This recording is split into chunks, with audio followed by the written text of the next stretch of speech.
So let's try watch Julia Galef discussing intellectual honesty, and I'll try and do one of those reaction type videos. And I have hooked up my mic, but there's nothing recording from that. And I've put the camera on and I've plugged it into the Apple keyboard. And when I woke up this morning, the Apple keyboard used to be in that USB, and the Microsoft mouse was going through the Apple keyboard into the machine. This morning that didn't work. After I answered Elon Musk's quotes, because I now no longer believe that guy exists, and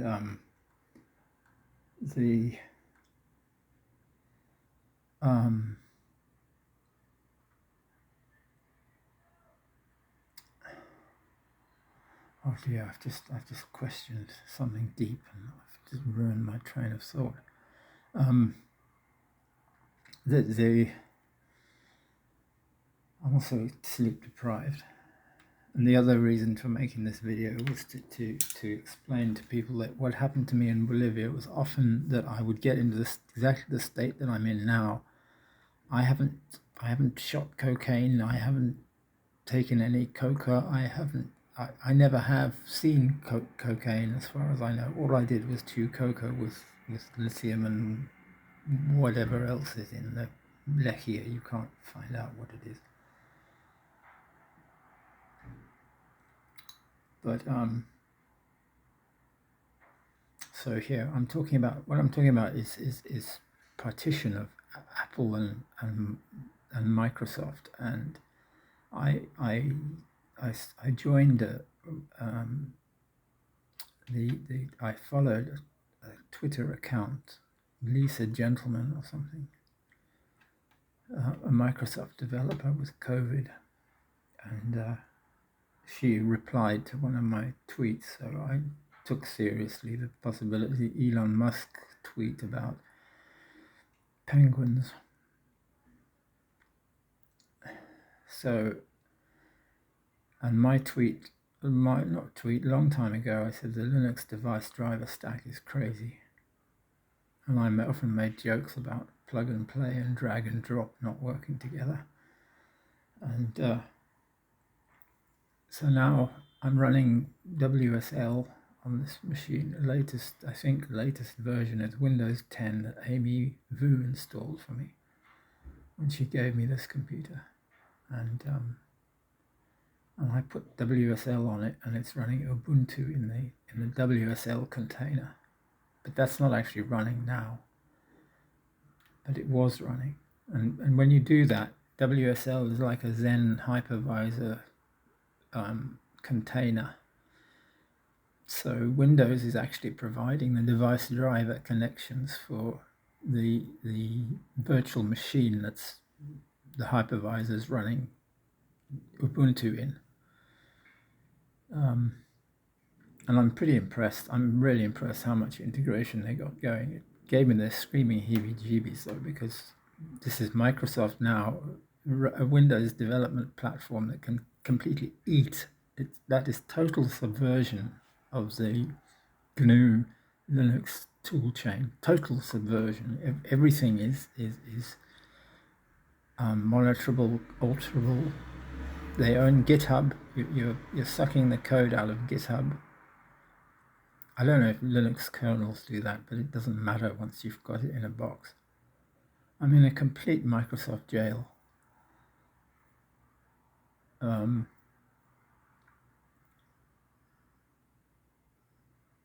in Bolivia, the government paid Microsoft how many millions to license every single user in the country for a copy of Windows. And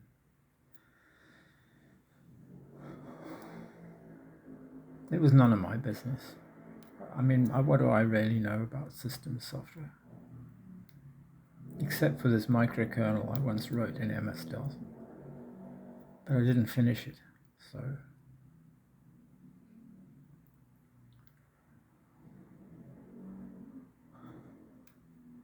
See, I have a lot of shit in my head, and when I don't have people to talk to, it starts sprouting. Apparently this is because, you know, I'm just a wanker. A fucking wanker.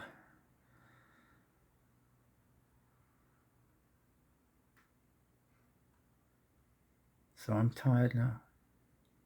And I've lost the plot. I was talking, this is how I felt when I made that second video after they shot those people in Cochabamba, or after they said they shot. And I was in a cafe and I was just shattered. And I don't think there's much difference in my state of mind and in my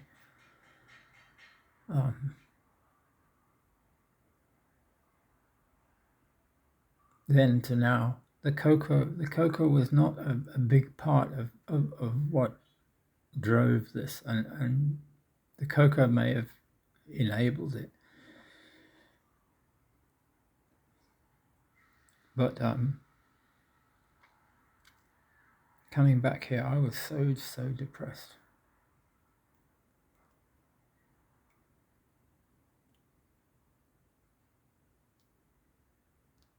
But I could cheer up. But, you know, it'd be nice to have somebody to talk to. But, you know, apparently I'm just a monster, a fucking monster, and I can believe it. I look at some of my videos, and the early ones.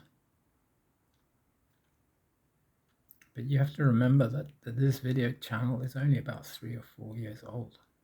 There was a lot of shit that went on before that. Anyway, let's shut up and listen. There's got to be some like conclusive evidence about whether or not this stuff is real. I've just been like trusting my family, but like I keep getting into these arguments and I don't really know what to tell people. So I'm going to actually investigate this for myself. So he started researching. Well, he started with studies of out-of-body experiences, and he had heard there were plenty of examples of out-of-body experiences where people, you know, were able to like report accurately what was on the top shelf of a bookcase or what was in another room. I can't tell you the time, but done if they weren't actually projecting into that other space. So he went looking for those studies, and like one by one, he discovered that they didn't actually show the thing that he thought they showed, or they were all kind of hearsay, and he couldn't actually find the original story, which was frustrating. So that was kind of the first thread that he pulled, and more of the stuff started to unravel. Marcus, and I said that part of the problem is that when you live in another culture with a lot of very different beliefs, well, they're Catholic, but they also have a lot of other beliefs that aren't formalized, and I was exposed to that,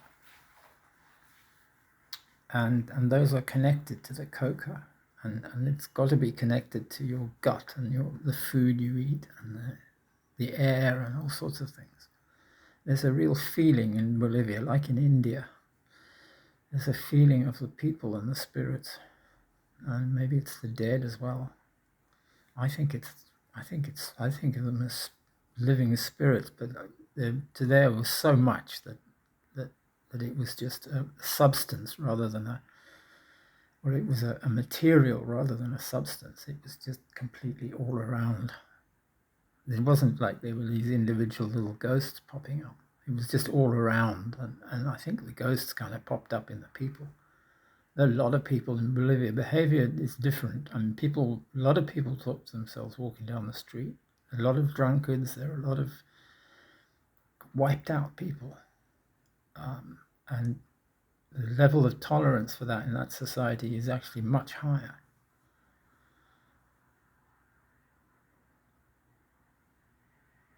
And I had these experiences.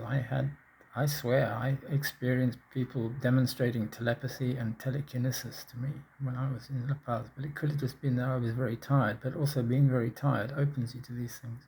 If you're perfectly awake and ready and completely focused and goal-oriented and going about your job that you have to do by this certain amount of time, then you will miss all this stuff.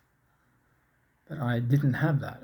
I had a kind of freedom as well as a feeling that I was somewhere where I really belonged. I never doubted that I should be there. Never. Never for a minute. And when I left, I never ever thought I wasn't going back. Although, I don't know, you have to talk to the current president because I don't get what he does. He's the architect of Avonomics, and I swear Avonomics does not work for Bolivia. But who's going to talk to me about that? I don't know shit about money, and I don't think there's shit to know about money. Anyway, let's listen to Julia now for a while. Supernatural phenomena that he had taken for granted growing up. Now, Bob had not been seeking any benefit other than just the satisfaction of knowing what was actually true. Nevertheless, I think his investigation did end up benefiting him. For one thing, he now spends less time attempting paranormal interventions and more time on things that have a better chance of working. There's a higher order benefit too. Having investigated one pillar of non-scientific or anti-scientific claims and seeing it kind of crumble under scrutiny, Bob became a little bit more skeptical of other claims that contradicted established science. Which is not to say that all claims that contradict the current scientific consensus are wrong, but there's like some appropriate amount of skepticism to apply to a claim that goes against like standard science, and it's more than Bob had originally been applying. So what that means is that Bob is now a little bit better equipped to get the right answer in other domains like health or psychology. He's less likely to waste his time on a medical therapy that doesn't work or fall for a scam. That's a real practical benefit to Bob having a more accurate map, even though Bob never set out thinking, I'm going to investigate paranormal claims because I want to improve my health in the long run. So there's not a lot of research on... Bear in mind that I have heard stories, they may be false, but I'm assuming that they're true, that the Bolivian government actually uses shaman in an official sense to actually forecast, and as they did at the time Evo Morales was there. And they had an organization of shamanic practitioners of various kinds, and I didn't know anything about it, but it exists. And the hotel that I stayed in next door to the president, the Palacio Presidencial in La Paz, that hotel was where they used to have their meetings. And I really felt a part of it, not because I was a card carrying anything, I was just a gringo. But the part I felt of it was just that it was everywhere. The knowledge was just there, all around you, in the witches' market, and the faces of the people, and the noises, and the smells, and the food, and the vegetables, and the coca, and the alcohol, and everything. That whole paraphernalia, and there's a lot of it. Llama fetuses and shells of all kinds. Plants, and I have no idea what any of them do. And it's all there all the time, and the smells are fantastic. I can smell they're coming back now. And I felt a part of it.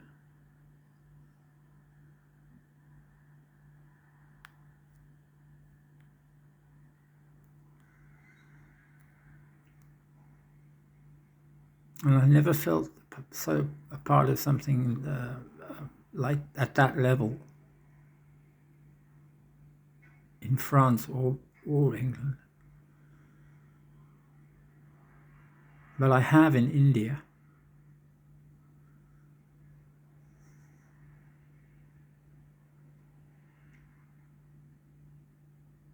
And maybe in China too, certain times.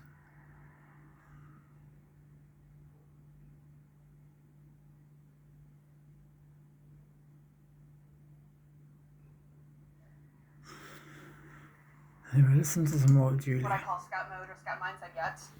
Most research in this area is focused on demonstrating the existence of soldier mode, focusing on showing that we're subject to ideological biases, that we resist changing our minds, etc. But there are some exceptions. So, for example, you might have heard of a recent book called Super Forecasting. It's by a political scientist named Phil Tetlock, and he spent about 20 years tracking experts' ability to forecast global events like elections or wars or social unrest. And on the whole, the outcome was disappointing. Even the so-called experts, like people who were professional pundits or academics studying politics or economics, were barely better at predicting world events than random chance. As Tetlog put it, the average expert at predicting world events was, quote, roughly as accurate as a dart-throwing chimpanzee. And the problem, the reason that they were so inaccurate was a combination of factors. They were overconfident. They gave knee-jerk, quick answers without like a lot of, second-guessing themselves or double-checking things. They had simplistic theories about the world. And crucially, they wouldn't admit when they had been wrong in the past. So even when an expert's prediction had been clearly disproven, like they thought an election would turn out one way and it turned out another way, they always had an ex post facto reason why they weren't really wrong. Like, well, I would have been right about the election if it hadn't been for this scandal or whatever. And so they never actually learned from their mistakes. But there was a small subset of amateurs in Tetlog's sample who actually had real forecasting skill. So much so that they beat CIA analysts and professors year after year, setting records at forecasting ability, predicting global events like will al-Assad remain the president of Syria through 2012. Tetlog dubbed them the super forecasters. So what were they doing right? Well, they were smart, for sure, but so was their competition. You don't get to be a CIA analyst or a professor without being smart. And it wasn't that they knew more than other people either. They were amateurs, they were pharmacists, they were factory workers, and they had no special background in topics like Syrian politics. When they wanted to research a topic before making a forecast, they used Google to learn about it. Look, I happen to know, I'm sure, that Google have got data on a topological system of classifying ways in which people use search engines and what interests people have, and they are analyzing it. And you may find, if you talk to people, the right people at Google, there's a link. Kim Iverson interviewed one of them. He's quit and become a, quote, whistleblower, but I think he's more like a referee in a football match, maybe.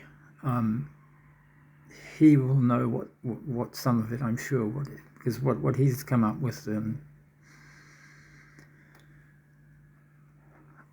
seemed to me just like a hint. But you may find that these super forecasters are identifiable by looking at search histories, and that you will get certain aspects of people's lives may be connected in these intersectional ways that I'm talking about. And you may find connections in there if you analyze that data in the right way. And all you really need is YouTube video watch histories and stuff like that. You don't have to invade people's privacy, I don't think. If you're doing it on a large enough scale, you'll see these agglomerations, the people who are actually concentrating and focusing and pulling information together. They are the ones that will produce the future. Because there's another, when she was talking about super forecasting, I thought she was talking about these think tanks where they get a whole lot of people together and they basically forecast the future by creating them. So it's like a Bilderberg type arrangement. And this is the bottom tier of that or something. So what made Tetlog's super forecasters unique was that they were in scout mode. They were happy to acknowledge when they had been wrong about a previous forecast. And they sort of updated their models of... It's hell of a hard to do that if you're invested in whatever sense in something. To actually switch and change it's really difficult. And to me, the money does have a very, very tangible reality. I mean, the difference it makes having money and not having money, you never forget that. I mean, I was begging for years and years and years, but I never ever forgot the power of money. The difference between having 10 pesos in your pocket and having nothing is huge. It's the question is how do we compare these differences? How do we evaluate them? How do we decide what they mean in real terms? when you've got these different tiers. And I don't know if you should be kind of putting people in jail and saying, oh, your daughter can't come and visit you and talk to you because, my daughter had been able to travel to California. It's safe. I would have been able to go and see her. And we had enough friends there. I mean, maybe because I blew out Luke Christian, but I'm sorry, the way that whole Luke Christian thing worked, that didn't work right. Maybe the cartels got in on it first or something, or screwed it up. I don't know what happened to Luke. But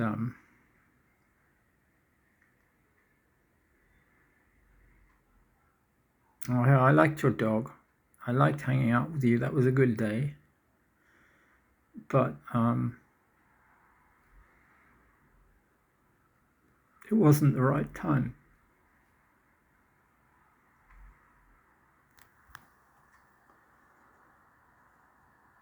What was happening or how to make good forecasts over time.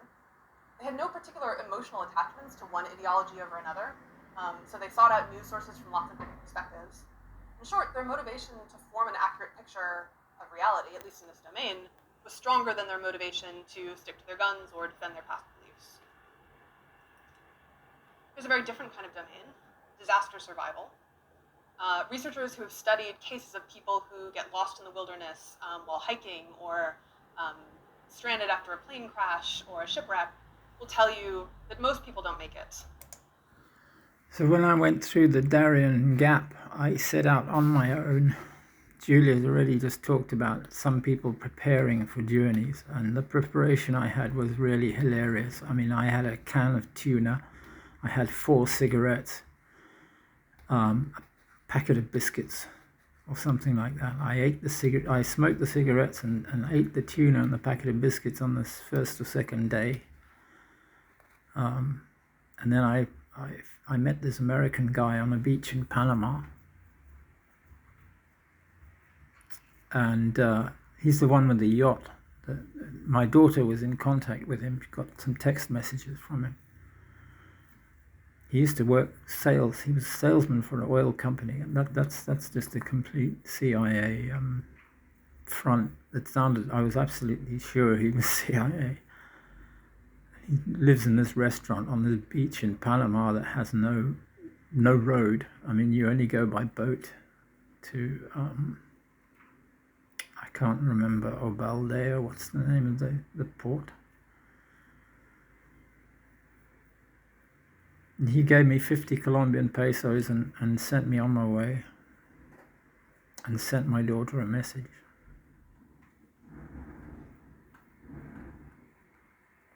I had a good breakfast, spaghetti at his place. And then I spent two days, and I was lost. One day I circled. One day I got nowhere because I just went in a big fucking circle. And I just lay down in the forest, exhausted, no food all day. And lay down. And in the night, all these Ghanaians and people from Africa, a whole troop of people turned up. And I was so sure that it was faked, that this was David Lynch or his friend, the scout, the location scout. I thought they're going to be watching me and they're going to make sure no harm comes to me. And it was them that sent all these people. And this beautiful Ghanaian girl called Ma'a gave me a packet of biscuits and said, "You're okay now." And I really felt I was. And then I walked with them, and then I never got lost after that, because there were enough of us. It's easy to get lost in the jungle when you're alone, but when there's a group of you, your own group actually gives you some orientation, because you're spread out. You can hear each other forward and back, and you're much less likely to do a deviation because you can hear each other. And I was critical of them for making too much noise, but they made a lot of noise. And so every bandit around knew we were there, and every bandit around robbed us. So maybe they were all part of the film crew. Maybe they were all in on it. Or maybe they themselves decided to to find me and rescue me. I don't know.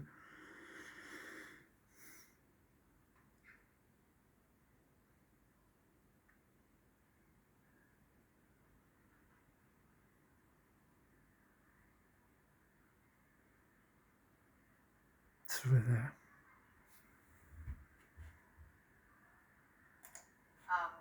Partly that's due to bad luck, but it's also due to the way that 90% of people react in an emergency. They freeze up, they panic, they go into denial, they choose to believe that they will be rescued, they bargain with fate or with God. There's a great book called Deep Survival, Who Lives, Who Dies, and Why. And the author, Lawrence Gonzalez, studies hundreds of cases of people who either did or didn't survive and what we know about their stories.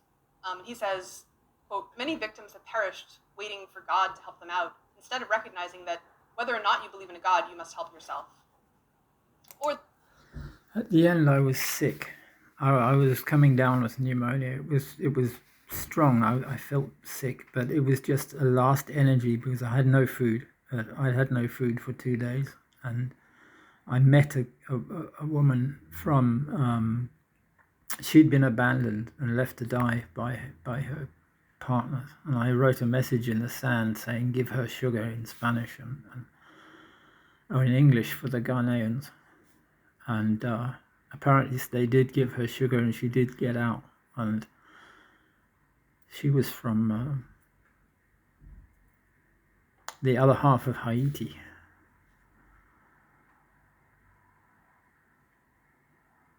And she was in the camp where I got into trouble for shouting at the soldier.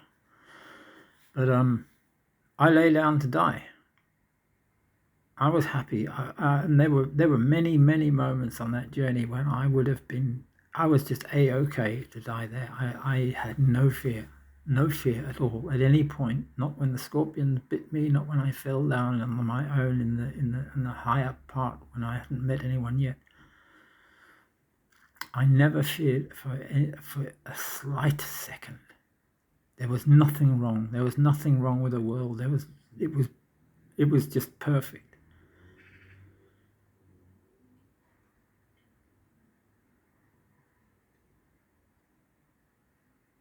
And that's why when I get here and I'm in this state and I'm walking around and I feel just this oppression and this expectation on me to get a job, to live respect. And I look at the faces of people in the street and they're frowning, and I think, oh my God, it's my fault. I'm the wanker from hell who's poisoned everyone with my cancerous semen. That's how I feel. And I think that and they, because it's only because of the mercy of God that they tolerate me, and that there's some terrible thing going on in the world, and that in order to be able to live with me, they have bent everything around, and now these millions of people have produced all of these tabs. And all of this stuff on YouTube is just in order to contain this filthy fucking wanker who is hell-bent on destroying the whole world. And that's why I say that I am prepared to burn on a fire. This is not fake. You can burn me alive. I'm okay with that. I really am. Because I'm okay with this world. I'm okay with Mother Earth. I do not need organized religion. And I don't think anybody needs organized religion. We need chaos.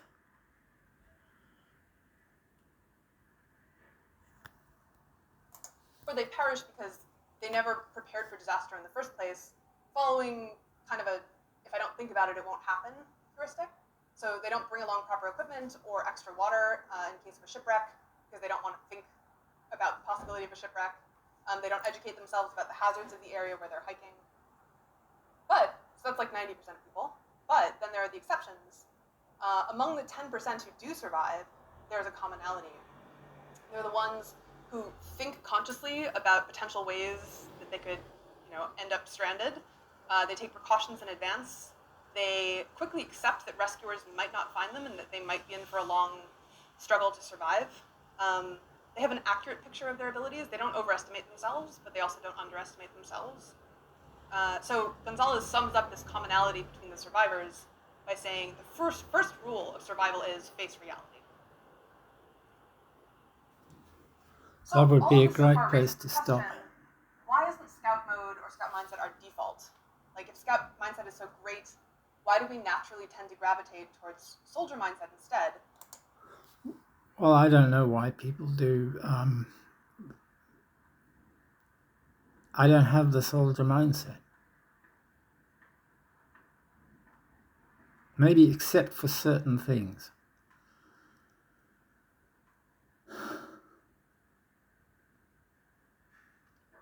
It's it's a really weird. I have a soldier mindset for some kind of mutinous. Maybe we need a new field of study, some